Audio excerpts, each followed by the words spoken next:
এবার দীর্ঘমেয়াদী চিন্তাভাবনা করি, যেটা আমরা আগে বলেছিলাম, আমাদের ক্যাপ্টেনকে মনোনীত করেছি এবং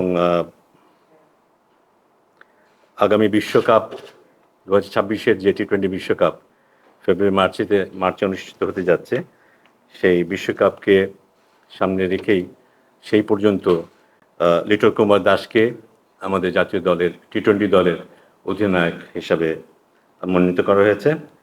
পাশাপাশি আমরা যে সিরিজটা খেলতে যাচ্ছি, যেখানে ইউএই এবং পাকিস্তানে 7টা টি-20 ম্যাচ আছে, এই পার্টিকুলার এই সময়টুকুর জন্য শেখ মেহেদী তাকে ভাইস ক্যাপ্টেন হিসেবে মনোনয়ন দেওয়া হয়েছে। বিসমিল্লাহির রহমানির রহিম। আপনারা ইতিমধ্যে শুনেছেন যে টি-20 স্কোয়াডটি আমি ঘোষণা করতে যাচ্ছি বাংলাদেশ জাতীয় ক্রিকেট দলের। তারা ইউএই এবং পাকিস্তান সফর করতে যাচ্ছে এবং সেই সফরকে সামনে রেখে আমরা 16 সদস্যের একটি দল ঘোষণা করছি। Liton Kumar Das captain, Tanzid Hasan, Parvez Hossain Emon, Soumya Sarkar, Najmul Hossain Shanto, MD Towhid Hridoy, MD Shamim Hossain, Jaker Ali Anik, MD Rishad Hossain, Sheikh Mahedi Hasan, MD Tanvir Islam, MD Mustafizur Rahman, Hasan Mahmud, Tanzim Hasan Sakib, Nahid Rana and MD Shoriful ইসলাম।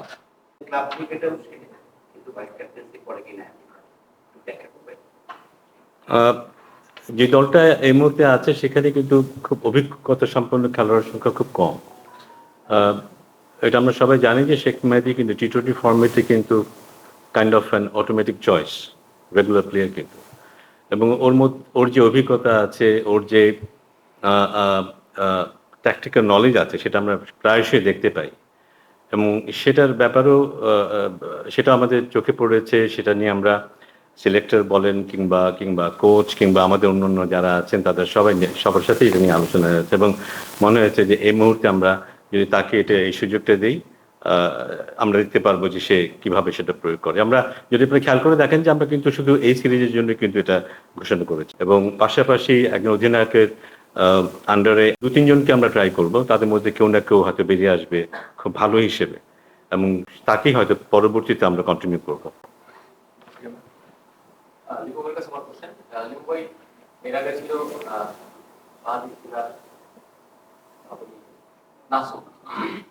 নাসুমকে আপনারা ক্যারি করলেন অনেকদিন ধরে এবং তিনি দলের সাথে খেললেন, তাকে অপরিহার্য করে তোলার মতো একটা পরিবেশ তৈরি করা হলো বাংলাদেশে। হঠাৎ করে সে আবার বাইরে চলে গেল, তার জায়গায় আসলো তানভীর। ধন্যবাদ আপনাকে। আপনি হয়তো লক্ষ্য করেছেন যে আমরা যখন লাস্ট গ্লোবাল টি-20 ওয়ার্ল্ড কাপটা খেললাম আমেরিকাতে এবং ওয়েস্ট ইন্ডিজে, তখন কিন্তু তানভীরকে আমরা ক্যারি করেছিলাম জাতীয় দলের সঙ্গে। পরবর্তী পর্যায়ে তার হাতে একটা ফ্র্যাকচার হয় এবং এই ফ্র্যাকচার হওয়ার কারণেই তিনি দীর্ঘদিন খেলার বাইরে ছিলেন এবং ওয়েস্ট ইন্ডিজ ট্যুরের সময় তিনি অ্যাভেলেবেল ছিলেন না। তো সেই জায়গাটাতেই আমরা তখন নাসিমকে নিয়ে যাই। নাসিম আমাদের হোয়াইট বল চিন্তাভাবনা এখনও আছে এবং উনি নিউজিল্যান্ড এই দলের সঙ্গেও একদিনের ক্রিকেটে খেলবেন।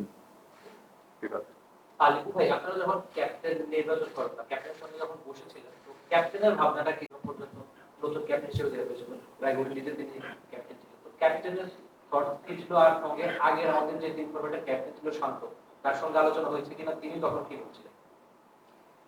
দেখেন, আমাদের একটা স্ট্যান্ডার্ড যে প্রসিডিউরটা, যে যখন আমরা অবহিত হতে পারি যে কে দলকে নেতৃত্ব দিতে যাচ্ছেন, তার সঙ্গে ইউজুয়ালি আমরা কথা বলি বরাবরই, এটাই প্র্যাকটিস এবং হেড কোচের সঙ্গে আলোচনা হয়। তো এই পরিপ্রেক্ষিতে আমি বলবো এবার একটু ব্যত্যয় ঘটেছে, বিকজ এই সিদ্ধান্তটা শেষ করার পর খুব বেশি হাতে আমাদের সময় ছিল না। তো কাজেই এই পরিকল্পনার পিছিয়ে নির্বাচক এবং কোচিং হেড কোচ তাদের একটা সংমিশ্রণ ছিল। এবং এই পরিপ্রেক্ষিতে একটু বলে নেওয়া ভালো যে আহ, এই বিশ্বকাপের আগে আমাদের এশিয়া কাপও আছে ক্যালেন্ডারে, দুটো বড় ইভেন্ট ধরতে পারেন আপনি। তো এবং এর মাঝে আমরা শ্রীলঙ্কাতেও T20 খেলবো, পাকিস্তানও বাংলাদেশ সফর করতে আসবে, ইন্ডিয়া বাংলাদেশ সফর করতে আসবে, সেখানেও T20 ম্যাচেস থাকবে, অ্যান্ড এশিয়া কাপ তো আছেই, তারপরে আরো সিরিজ আছে। তো আমরা কিছু পরীক্ষা নিরীক্ষা করতে পারবো। যে দলটা আমরা ঘোষণা করলাম, এখানে একটা টিম যেটা আছে সবাইকেই আমরা কিছু কিছু ম্যাচ আমরা অবশ্যই তারা পাবে। সো দ্যাট আগে যেমন ছিল, হয়তো পারভেজ ইমন কাপে দেখেন হয়তো অনেকগুলো সঙ্গে টিমের সঙ্গে আছে হয়তো খেলার সুযোগ পায়নি। এবার সেই জায়গায় নতুন কোচ এবং আমাদের যে চিন্তা ভাবনার মধ্যে আমরা যেন একটা সেরা পারফরমেন্স ইউনিট নিয়ে যেতে পারি, সেই যে চেষ্টাটা থাকবে। এবং লাইক টু লাইক যে সমস্ত খেলোয়াড় আছে তারা সবসময় অনুশীলনে থাকবে হোয়াইট বল ক্রিকেটের T20 এবং ওয়ানডের জন্য। দুবাই শান্ত টেস্ট বাংলাদেশ অ্যাপ্রিসিয়েশন বলে আমরা বলেছি। আর T20 পারফরম্যান্স বেশি আছে, তিনি ডিজার্ভ করেন বা কোথাও ডিজার্ভ করেন, ক্যাপ্টেন ছিলেন বলে কি তাকে ইনফরমেশন করা হচ্ছে না, পারফরম্যান্স আসলে কত বিপিএল কিভাবে তিনি সুযোগ পাননি, লাস্ট তখন তাকে তিনি সেখানে নিয়ে যান। T20 পারফরম্যান্স ওভারঅল কিংবা তার ব্যাটিংয়ের ফর্ম তিনি একটু প্রশ্ন বা সংশয়ের জায়গা আছে, বলতেন যে তাকে। Thank you Roni. ডেফিনেটলি প্রশ্ন তো চাকতেই পারে, জাতীয় দল ঘোষণা করলে এক একজনের ভিউজ থাকবে এবং কিছু প্রশ্ন সেখানে মাথায় আসবেই। শান্ত আমাদের এক্স ক্যাপ্টেন ছিলেন। আপনি দেখেন টিমটার দিকে তাকিয়ে, you need some experience as well. তো এখানে আমাদের উপরে এক সৌম্য আছে, 90-র কাছাকাছি ম্যাচ খেলেছেন, কিংবা লিটন দাস আছেন। এরপরে যদি আপনি তাকান তাহলে হয়তো দেখবেন যে সেখানে একটা বিস্তর ফারাক আছে। শান্ত হতে 50 হয়নি, 40-এর আশেপাশে তার ম্যাচ। তো কিছু experience you always need to carry with the team. এবং যে কথাটা আমরা বললাম যে ওখানে যারা হয়তো ওই জায়গার জন্য কন্টেস্ট করতে পারে, হয়তো সে অঙ্কন কিংবা উপরে নাইম শেখ, নিচের দিকেও আরো আরো এক দুজন আছেন, তো অটোমেটিক্যালি তারা প্রসেসে আসবেন। এবং একটা বড় নাম এখন উচ্চারিত হয়নি, শিওর আপনারা সে ব্যাপারে হয়তো নিশ্চয়ই প্রশ্ন করবেন এবং আমরাও আমাদের ভাবনাটা আপনাদের সঙ্গে শেয়ার করবো। প্রবলেম হয় সেইভাবে হয়তো টিমটাকে লিড করতে পারে কিনা, বাইরে অনেক সমালোচনা হয়। লিটনের ফর্মটাও কিন্তু খুব ভালো নয়। তিন প্যাটেল হচ্ছে T20 ফর্মেটে ধরে লাস্ট সিরিজটাতেও তিনি 3 ম্যাচে আমি 17 রান করেছেন, লাস্ট 24টা T20 ম্যাচে তার 15। এটা কি আপনাদের বিবেচনার মধ্যে ছিল কিনা, সেটাকে আপনারা আসলে মানে কিভাবে তাকে এবং লং টার্ম ভাবনাটা জানতে চাইছি। এবং T20 আপনারা যদি লং টার্ম করেন, ওয়ান ডে এবং টেস্টের ক্ষেত্রে যখন লং টার্ম ক্যাপ্টেন্সি যেটাতে আপনারা যাবেন আবার ঘোষণা দিয়ে করবেন। শেষের প্রশ্নটার উত্তরটা আগেই দিই। হ্যাঁ, যাবো আমরা। এটা নিয়েও আজকেও আলোচনা হয়েছে বোর্ডে, এবং আমরা হয়তো খুব দ্রুতই 50 ওভার্স এবং টেস্ট ক্যাপ্টেনের ঘোষণাটা দেবো, কারণ আমার মনে হয় এটা খুব জরুরি, এই ভ্যাকুয়ামটা যেন না থাকে। কারণ আমরা হয়তো টেস্ট খেলবো আরো 2 মাস 2.5 মাস পরে, সিরিজের আগে হয়তো 1 সপ্তাহ আগে জানলেও হয়। কিন্তু আমার মনে হয় যে ক্যাপ্টেনের যেই দায়িত্ব থাকে দল তৈরি করার, সেটা শুধু ম্যাচের সময় না, পুরোটা সময় জুড়েই সেটা থাকে। সো আমরা যত বেশি সময় দেবো সেটা ক্যাপ্টেনের জন্য ভালো হবে। সো আমরা মানে হয়তো খুব তাড়াতাড়ি টেস্ট এবং ওডিআই ক্যাপ্টেনের ঘোষণাটা আসবে বোর্ডের তরফ থেকে। লিটন কুমার দাসের একটু আগে যেটা আমাদের চিফ সিলেক্টর বললেন, যে অভিজ্ঞতা একটা গুরুত্বপূর্ণ ফ্যাক্টর হয়ে দাঁড়িয়েছে আমাদের এখানে। আমাদের এখানে খুব বেশি অভিজ্ঞ খেলোয়াড় এখানে নেই, কিন্তু পাশাপাশি ওর বিষয় নিয়ে আলোচনা হয়েছে, পারফরমেন্স নিয়ে আলোচনা হয়েছে, হয়নি যে তা নয়।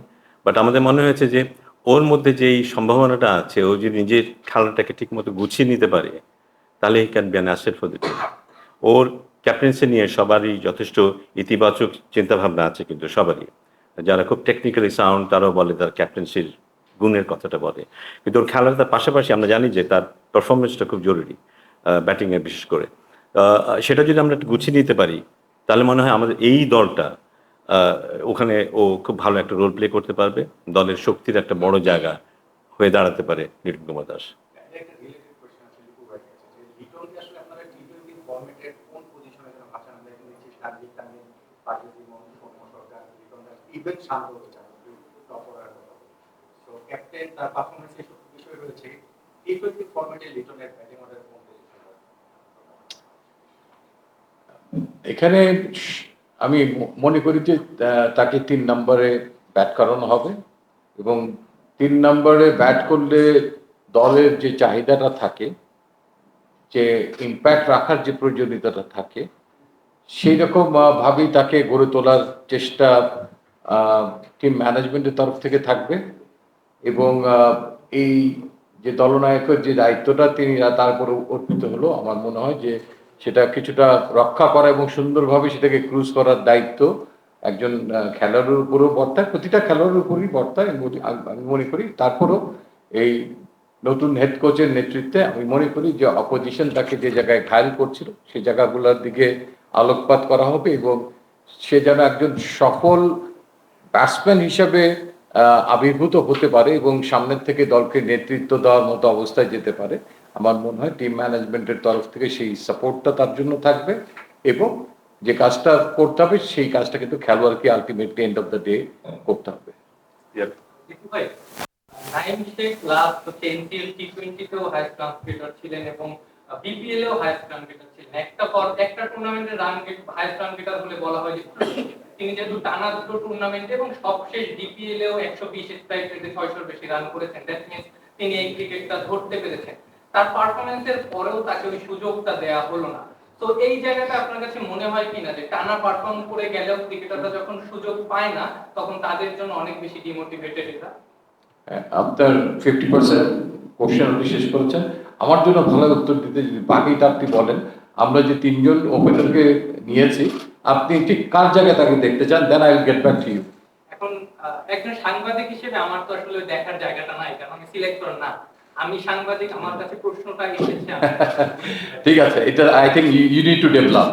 If you are a sports journalist, I think পূর্ণাঙ্গতা পায় যদি আপনি আপনার সুচিন্তিত মতামত দিতে পারেন, কোন জায়গায় আমাদের ভুলটা হচ্ছে ধরিয়ে দিতে পারেন, আমার মনে হয় সেটা অনেক ভালো হয়। খুব হেলদি একটা ডিসকাশন সেখান থেকে হতে পারে। আপনি এটা লক্ষ্য করে দেখবেন যে নিউজিল্যান্ডের এই দলটা কিন্তু নেহাত কম শক্তিশালী দল না। এখানে যদি তাকে একটা বড় অপরচুনিটি আমরা হোয়াইট বলে দিই, যেটা 300 বলের খেলা, 50 ওভার, সেখানে একটা খেলোয়াড় মানে তার মেধাপূর্ণ বিকাশ ঘটাতে পারেন, যেটা টি20 ম্যাচে সবসময় একটা রানের পিছনে তারা করা, স্ট্রাইক রেট, অনেক কিছু বিবেচনা করতে হয়। তো আমরা ভাবছি এটা তার জন্য অনেক ওয়ান্ডারফুল অপরচুনিটি, এবং তার পাশাপাশি যদি তাকে একটা রেড বলও সে ভালো খেলেছে, আপনি জানেন, এটা যদি দেওয়া যায়, same thing goes to Mahidul অঙ্কনের ক্ষেত্রেও আমরা এই জিনিসগুলোকে বিবেচনায় এনেছি, যে তাদেরকে ওখানে ফার্স্ট টাইমে তারা যে খেলতে পারবে এই নিশ্চয়তা নাই, বরঞ্চ তাদের ম্যাচুরিটিটা আরেকটু কীভাবে গ্রো করা যায়, অ্যান্ড ইন্টারন্যাশনাল মানে ক্রিকেটে যাওয়ার আগে এখানে একটা নিজেকে আরেকটু শানিত করার একটা সুযোগ আছে। এবং আপনাকে যে কথাটা আমি বলেছি যে আমাদের কিন্তু অনেকগুলো ট্যুর আছে সামনে, কাজেই অপরচুনিটি আসবে। আরেকটু যোগ করি, সাধারণত দেখা যায় যে কোনো ঘরোয়া টুর্নামেন্টে আপনারা মাঠে গিয়ে খেলাটা দেখেন, এনসিএল এও রাজ্জাক ভাই প্রায় সব জায়গায় গিয়েছেন, কিন্তু সবচেয়ে ডিপিএল এ দেখা গেছে যে বিকেএসপিতে আমরা ওরকম ভাবে কখনোই নির্বাচকদের দেখিনি। জেনারেলি যেটা হতো যে 3 ভেনিউতে খেলা হতো, দেখে নির্বাচকদের কোনো একটা ভেনিউ স্কিপ করতে হতো আগের সিজনগুলোতে। এই সিজনে সেই সুযোগটাও, সমস্যাটাও ছিল না, তারপরও দেখা যায়নি। একটু এক্সপ্লেইন করবেন? আচ্ছা, ঠিক আছে, আপনি যখন প্রশ্নটা করলেনই অনেকেই প্রশ্ন কথা বলেছে, আমার মনে হয় উত্তর দেওয়া ভালো। আমি নিজেও মনে করি যে আমরা যদি মাঠে বসে খেলা দেখতে পারি এবং সে সাইটটা যদি খুব ভালো হয় তাহলে এটা খুবই ভালো, কারণ একটা ক্যাপ্টেন কিভাবে দল পরিচালনা করছে, একটা ব্যাটসম্যান কিভাবে রান সংগ্রহ করছে, সেটা আরো অনেক নিখুঁতভাবে দেখা যায়। But at the same time আমি ক্রিকেট বোর্ডকে ধন্যবাদ দিতে চাই যে তারা এবারের ডিপিএলটা যেভাবে আমাদের সামনে উপস্থাপন করার সুযোগ পেয়েছে লাইভ স্ট্রিমিংয়ে, আমরা ঘরে বসে অনেক বড় স্ক্রিনেও কিংবা আমাদের অন্য কাজ করার মাঝে মাঝে আমাদের অফিসে বসেও আমরা কিন্তু আমাদের নির্দিষ্ট খেলার উপরে চোখ রাখতে পারছিলাম। এখন আরেকটি কথা একটু স্মরণ করিয়ে দিতে চাই যে আমাদের কাজের একটা বড় অংশ ছিল, আমরা যারা মানে গোটা 40-50 প্লেয়ারকে আমরা বেশ ভালো করেই চিনি, যারা এইচপি কিংবা টাইগার্স কিংবা এই টিম বলেন কিংবা জাতীয় দলে আছে, বাট তার বাইরে আমার মনে হয় জটিলতাটা কিংবা কষ্টটা আমাদের অনেক বেশি থাকে এনসিএল এর যখন 30টা করে প্লেয়ারের 240টা খেলোয়াড়ের নাম আসে। সো দ্যাট আমার মনে হয় তাদেরকে ফলো করার জন্য আমার মনে হয় যে যদি স্টেডিয়ামে আমরা টেলিভিশনটাও পেতাম তাহলে ভালো হতো। আর বিকেএসপি আমাদের জন্য আসলে একটু দূরে হয়ে যায়, 3 ঘন্টা যাওয়া আসা এবং এগুলা মনিটর করার জন্য। তো সেই আলোকে আমরা হয়তো যেতে পারিনি, বাট আই এগ্রি যে মাঠে গিয়ে খেলা দেখাটা চেয়ে ভালো কিছু হতে পারে না। বিপু ভাই, এই 16 জনের স্কোয়াডটা দেওয়া হয়েছে, Strike rate- এটাই হচ্ছে টি20 রাইট নাও বেস্ট 16 জনের স্কোয়াড আপনারা দিয়েছেন, কিন্তু সেখানে মেহেদী মিরাজের নামটা দেখতে পাচ্ছি না। আমরা যদি দেখি যে বিপিএল এও সে পারফর্ম করেছে ব্যাটে বলে দুটোই, এবং টি20 তেও মোটামুটি তার সাম্প্রতিক রেকর্ড করে একটা খারাপ না। এবং এক্সপেরিয়েন্স, যেহেতু আপনার এক্সপেরিয়েন্স ক্রিকেটার খুঁজছেন, শান্তকে নিয়েছেন এক্সপেরিয়েন্সের কাতারে বিবেচনা করে, মিরাজকে কেন আপনারা বিবেচনা করলেন না, এটা যদি একটু ব্যাখ্যা করেন। ভেরি এই প্রশ্নটা আরো আগে আমি আশা করেছিলাম এ দিবে। তো এখানে উত্তরটা দিতে গেলে Miraz is a very very important বলি, ভ্যালুয়েবল বলি আমাদের জাতীয় দলের জন্য। স্পেশালি আমি বলবো টেস্ট ম্যাচ অ্যান্ড ওয়ান ডেতে অনেক ভ্যালুয়েবল, এবং ওয়ার্ল্ড র্যাঙ্কিংয়ে তার প্রতিফলন হচ্ছে শুধু জাতীয় দলে না। এবং ইতিপূর্বে ওয়ার্ল্ড কাপে আপনারা দেখবেন যে আমরা ওই সময় একটু পিছিয়ে কিন্তু রেখেছিলাম মিরাজকে, কারণ একটা খেলোয়াড় যদি এক ইনজুর্ড হয়ে যায় 3টা ফরম্যাটের জন্য সে পিছিয়ে পড়ে। আর এখানে যে 5টা বোলার থাকবে তাদেরকে 4 ওভার করে বল করতেই হবে। তো সেই ক্ষেত্রে যেমন শেখ মাহাদি কিছুটা এগিয়ে আছে, and at the same time আমাদের হাতে যদি অপরচুনিটি থাকতো যে নাহিদ রানা অন টাইম আমাদের সঙ্গে আছে, তাহলে কিন্তু হয়তো আমরা 5টা সিমারের জায়গায় 4টা সিমার নিয়েও অ্যাকোমোডেট করতে পারতাম, ওইদিকে একটা ব্যাটসম্যান বাড়াতে পারতাম। সেই সুযোগটা আমাদের কাছে ছিল না। তো আমরা সবাইকে অ্যাকোমোডেট করতে পারবো না। আপনি যদি দেখেন লিটন দাস যদি 3 হয়, তাহলে মিডল অর্ডারটা খেলার জন্য ওখানে কিন্তু তহিদ হৃদয়, শামীম হোসেন অ্যান্ড অনিক আছে, তার পাশাপাশি শান্তর নামটা ওখানে আছে। সো আরেকটা নাম অ্যাড অন করার এখানে যেমন আমার সুযোগ ছিল না, সুযোগ থাকলে I would love to take him, but তিনি অন্য জায়গায় সুযোগ পাবেন। বাট আমি মনে করি যে স্টিল আমাদের টি20 প্ল্যানিংয়ে একটু ব্যাকফুটে আছেন, বাট তিনি ডেফিনেটলি যে কোনো সময় যে কোনো পরিস্থিতিতে অ্যাডাপ্ট করার জন্য একটা চমৎকার খেলোয়াড়, তাকেও আমরা খেলার মধ্যে রাখবো যাতে দীর্ঘদিন তিনি টি20 ফরম্যাটে জাতীয় দলের বাইরে না থাকেন। যদি কখনো আমাদের রিয়েলি সেরকম একটা মনে হয় টিম কম্বিনেশনের জন্য, we can accommodate him, because যাদেরকে আমরা ভাবছি যে ওই জায়গাগুলোতে অনেক দক্ষতার সঙ্গে পরিচয় দিবেন, যদি সেখানে কোনো ব্যত্যয় হয় তাহলে যাতে আমরা সেই জায়গাটা ইমিডিয়েটলি অ্যাড্রেস করতে পারি। Last 3 questions. তাসকিন আহমেদ সংগত কারণে আসলে এবারে বসেনি, দলেনি। আলটিমেটলি তো সামনে তাকে হয়তো বা এশিয়া কাপ কিংবা বিশ্বকাপ বিবেচনায় দলে রাখা হবে। কোন সিরিজ থেকে তিনি অ্যাভেলেবল হচ্ছেন, এটা হচ্ছে আপনার কাছে প্রশ্ন। আর স্যারের কাছে প্রশ্ন থাকবে ফ্যান্সের কাছে যে লিটনের পাশাপাশি কি সম্ভব তাসকিন আহমেদও ক্যাপ্টেন্সি বিবেচনায় ছিলেন কিনা এবার পাশাপাশি? আমাদেরকে মেডিকেল ইউনিট থেকে যে সংবাদটা আমরা পেয়েছি যে তারা তাসকিনকে পূর্ণাঙ্গভাবে তৈরি করার জন্য কিছু যে সময়টুকু দরকার, সেই সময়টুকু তারা যদি বিবেচনায় নেয়, তাহলে এই পাকিস্তান সিরিজে আসলে তাকে আমরা পূর্ণাঙ্গভাবে পেতে পারবো না। তো তার মানেই হচ্ছে যে শ্রীলঙ্কার সঙ্গে আমাদের যে একটা পূর্ণাঙ্গ সিরিজ আছে, টেস্ট ম্যাচ, ওয়ান ডে এবং টি20, সেখানে তিনি অ্যাভেলেবেল থাকবেন। If everything goes all right, তাহলে আমরা আশাই করতে পারি তাকে, সেরকম একটা সংবাদ আমরা পেয়েছি। না, আমি যদি সোজা হয়ে বলবো যে না। তার বড় একটা কারণ হচ্ছে যে তাসকিনের ফিজিক্যাল কন্ডিশন যা, সেখানে আমার মনে হয় তাকে অন এ রেগুলার বেসিস খেলানোর সুযোগ আমাদের খুব বেশি নেই। তাকে সবসময় রেস্ট দিয়ে তার রিকভারির দিকে লোড ম্যানেজমেন্ট করে তাকে খেলাতে হবে, সেই সম্ভাবনাটা আছে। এমন একজন যে অন এ রেগুলার বেসিস খেলতে পারবে কি পারবে না, এই চিন্তাভাবনা যদি কারো ব্যাপারে থাকে, তাকে অধিনায়কত্বটা দেওয়াটা বোধহয় সমীচীন না। তবে ডেফিনেটলি তাসকিনকে আমরা একজন লিডার হিসেবে দেখি। আমরা জানি যে ও পেস বলার যারা আছে তাদের লিডার, এবং অ্যাজ এ হোল দলে একজন গুরুত্বপূর্ণ খেলোয়াড়, নেতা। সো কখনো যদি সেই ব্যাপারটা আসে যে ও রেগুলার খেলতে পারবে, ওকে লোড ম্যানেজমেন্টে যেতে হবে না ওইভাবে, কিংবা ওর ইনজুরি সমস্যাগুলো নেই, তখন নিশ্চয়ই সেও আমাদের ভাবনায় থাকবে। তো পেয়ে গেছি, একটু অনুশীলন করে যাওয়া উচিত। আসলে পাকিস্তান সিরিজ এই যে সিরিজে আছি আমরা বাংলাদেশ এবং পাকিস্তানে, লক্ষ্যটা কি থাকছে এবং কি আশা করতে আছে? আমরা কি এখন থেকে ওয়ার্ল্ড কাপের মানে আমাদের সিরিজ চেঞ্জ হবে নাকি আগের মতোই মানে আমাদের এগ্রেশন বা টি20 যে মেজাজটা আমরা দুজনে হিসেবে নাকি সিরিজ জয় অথবা অন্য কোনো আছে এখন থেকে বিশ্বকাপের পরিবর্তন করতে হ্যাঁ জাতীয় দল যখনই যেখানে খেলবে লক্ষ্য জয়ের জন্যই থাকবে, ডেফিনেটলি কোনো সন্দেহ নেই।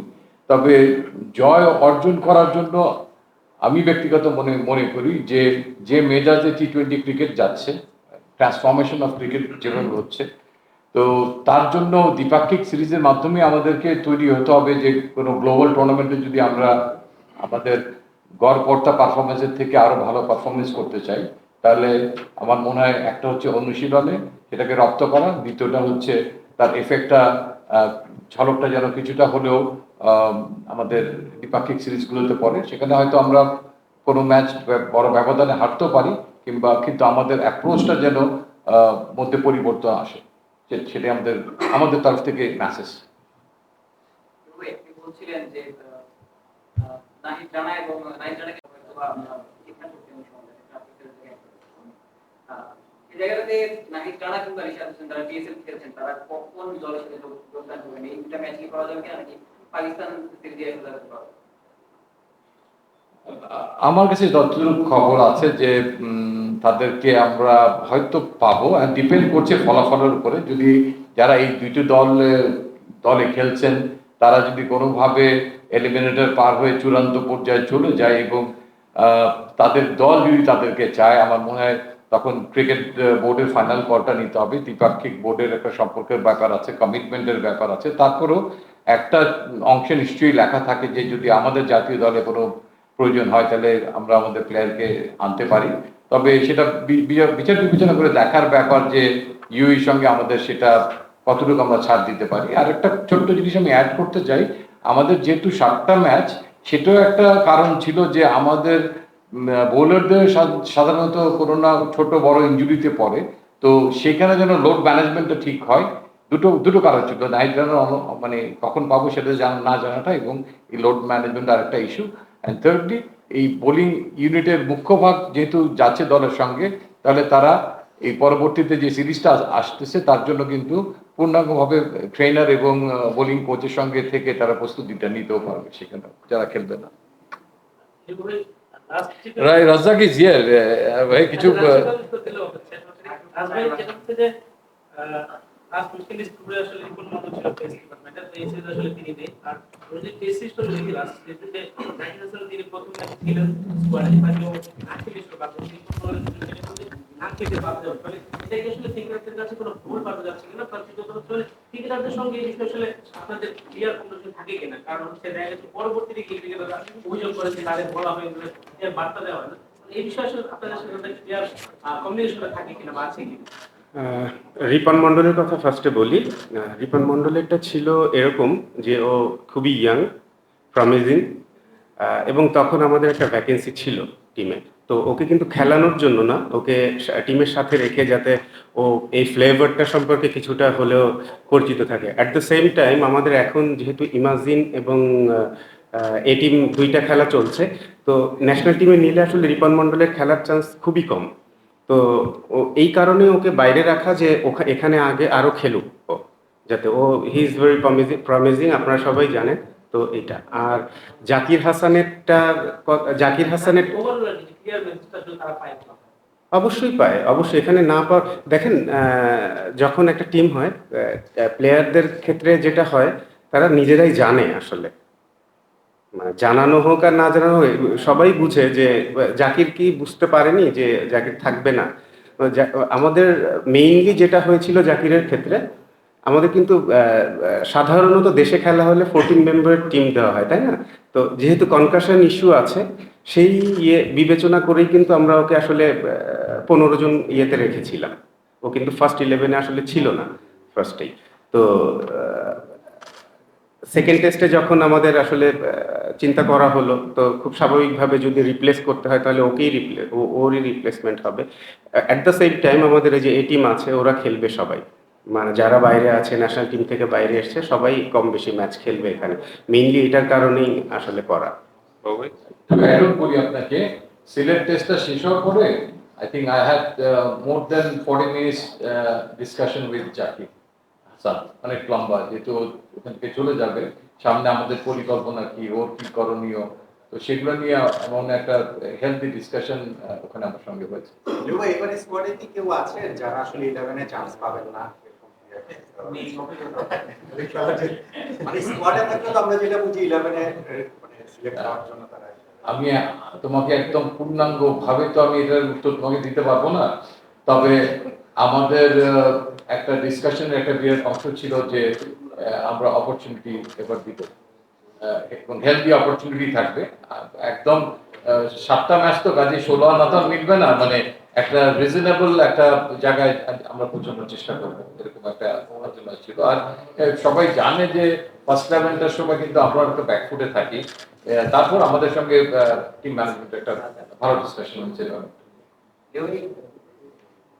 আপনারা ফাইন বাই কথা যেটা মনে হলো যে এক্সপেরিয়েন্স ম্যাটার করেছে সিলেকশনে, তো সেখানে শুধু শান্ত বিবেচিত হয়েছে বলে আমার মনে হচ্ছে আর কি, আমি যে টিমটা দেখলাম। তো আরো তো এক্সপেরিয়েন্স ক্যাম্পেইন আছে, মিরাজের কথা উঠে এসেছে, মোসাদ্দেক হোসেন শহীদ, নুরুল হাসান সোহান, এরা বিবেচনায় ছিল কিনা? কারণ এক্সপেরিয়েন্স যদি শুধু বিবেচনায় আসে তাহলে মোসাদ্দেক হোক সেটা দ্বিতীয় বর্ষের দিকে, আমরা এবারে ঢাকা লিগে দেখেছি ট্রিমেন্ডাস পারফরম্যান্স, কারেজ ছিল এবং টিমকে টেনে নেওয়ার একটা প্রচন্ড স্পৃহা ছিল, পারফর্ম মিরাজ তো মিরাজের কথা, সোহানও কিন্তু ভালো পারফর্ম করেছে। এবং লেফট আর্ম স্পিনারদের মধ্যে রাকিবুলকে নিয়ে আপনাদের কোনো বিবেচনা ছিল? রাকিবুলও কিন্তু যথেষ্ট ভালো বল করেছে, বিগ ম্যাচ গুলোতেও তার কার্যকরিতার পরিচয় রেখেছে। শেষটা দিয়ে শুরু করি। আমরা লাইক টু লাইক জায়গায় কিছু খেলোয়াড়কে চিন্তা করে রেখেছি, তার মধ্যে কিন্তু রাকিবুল আছে, এবং রাকিবুল যেন সবগুলো ম্যাচ পায়, রিপন মন্ডল যখন খেলবে তখন যেন খেলার সুযোগ পায়, তার জন্য কিন্তু তারা এইচপি টিমে আছে, তাদেরকে এখানে আনিনি। আর নুরুল হাসান সোহান ডেফিনেটলি ওই লাইক টু লাইক জায়গায় তিনিও আছেন এবং অনেকদিন খেলার বাইরে। মোসাদ্দেক বহুদিন খেলার বাইরে। মোসাদ্দেকের জায়গাটায় যে জায়গাটা সেটা হ্যাঁ 50 ওভারে যতটা ইজিয়ার টু অ্যাকুরেট হিট, টি20তে 4টা ওভার বল করা এবং সেই জায়গাটা সেই অবস্থানে পৌঁছাটা এখনো পৌঁছাতে পারেনি আমি মনে করি। 6 বোলার অপশন হিসাবে ই ক্যান বি ভেরি হ্যান্ডি। তো কেউ কিন্তু বাইরে নেই, মানে বাট আমরা যখন ছোট করবো তখন হয়তো কেউ দু একজন ছিটকে পড়বে, বাট অপরচুনিটি আসবে। আর অভিজ্ঞতা যে কথাটা বলা হলো, আসলে আমি যেটা বললাম, যদি সম্ভব হতো আমি আরেকজন ব্যাটসম্যানকে অ্যাকোমোডেট করার চেষ্টা করতাম, কিন্তু আগামীতে নিশ্চয়ই ওই জায়গাটার অপরচুনিটিও ক্রিয়েট হবে এবং মেহেদী মিরাজ কিংবা এরকম আরো দু একজনকে আপনারা দেখতে পাবেন।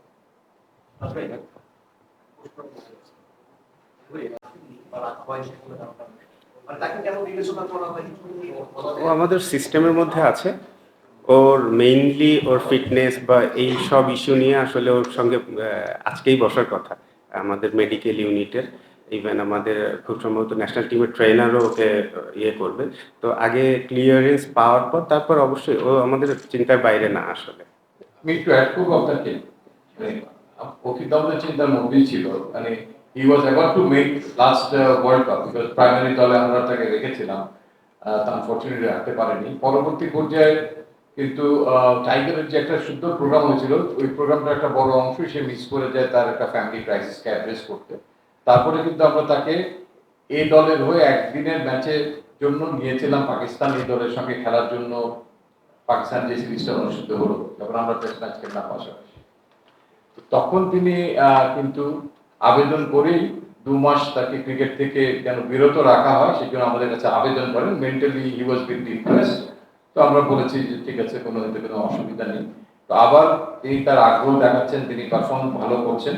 তো আমরা যে ফিটনেসের অ্যাসেসমেন্টটা করি প্রতিটা প্লেয়ারের হচ্ছে, বাট আনফরচুনেটলি তারটা করা হয়নি।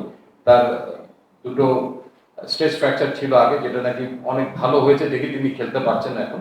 তো তো সেটাকে পূর্ণাঙ্গভাবে রিঅ্যাসেস করে আবার আমরা তাকে চাই যে তিনি তার কার্যক্ষমতা কোন লেভেলে আছে 50 ওভার না টি20-র জন্য সেটাকে অ্যাসেস করে তার দিকে আমাদের নজর আছে, যোগাযোগ আছে। ক্লাস সিলেকশন প্যানেলে যে কেউ উত্তর দিতে পারে, প্রত্যেকটা দলই শুধু অলরাউন্ডারের উপরে প্রপার অলরাউন্ডার যারা তাদের উপর ফোকাস করে রাখার চেষ্টা করে, তাদের একটা ব্যালেন্স আমাদের লেভেলের ভিতরে। বাংলাদেশে আপনারা এই মুহূর্তে কি করছেন, যেহেতু Shakib Hasan out of cricket, এই জায়গাটা আপনার পূরণ করার জন্য কাকে মানে ইনভলভ করার চেষ্টা করছেন বা ব্যাকআপ আপনাদের এরকম আছে কিনা? কিন্তু মিরাজকে আপনারা স্পেসটা দেন না, মিরাজকে আমরা দেরিয়ে বলতে চাচ্ছি না, মিরাজ এই দলে এই মুহূর্তে দলে নেই, কিন্তু ডেফিনেটলি তিনি আমাদের সিস্টেমের সঙ্গে থাকবেন। এবং একটা পূর্ণাঙ্গ অলরাউন্ডার বলতে আপনি যেটা বলছেন, এই মুহূর্তে যিনি নাকি 4 ওভার বল করতে পারেন এবং ব্যাট করতে পারেন, সেই জায়গাটা কিন্তু অর্জন করতে হবে। আপনি দেখবেন অনেকেই হয়তো অলরাউন্ডার আছে আমাদের টি20 ফরম্যাটে, সবাই কিন্তু ওই জায়গাটা দখল করতে এখনো পারেন। যদি কেউ পারে সেটা খুবই ভালো। আর নিচের থেকে দেখবেন যে আমরা কিছু অলরাউন্ডারকে প্রমোট করার চেষ্টা করছি এইচপির মাধ্যমে, মানে 3 জন এক্স্যাক্টলি অলরাউন্ডার ক্যাটাগরিতে আছে। তো সেখান থেকে দেখা যাক উপরে কেউ কমপ্লিমেন্ট করার মতো আসতে পারে কিনা। সাইফুদ্দিন যদি ভালো হয়ে সুস্থ হয়ে আসতে পারে, he can be one of the candidate as well, Mehedi মিরাজের পাশাপাশি। এবং নিচ থেকেও কিছু 2-3 জন আছে, লেগ স্পিনার সহ ওয়াসি সিদ্দিকী আছে, তোফায়েল আছে, দেন মাহফুজ রাব্বি আছে। সো এরকম আরো হয়তো জীবন ঠিক ওইভাবে ব্যাটে শাইন করছে না, বলে ভালো করছে। সো এরকম কিছু খেলোয়াড়কে তাদের ক্রিয়াশীলতাকে আরো উন্নত করা যায় কিনা সেগুলো নিয়ে আমরা এইচপির যে কোচিং প্যানেলটা আছে তাদের সঙ্গে স্পেশালি আলাপ আলোচনা চালিয়ে যাবো।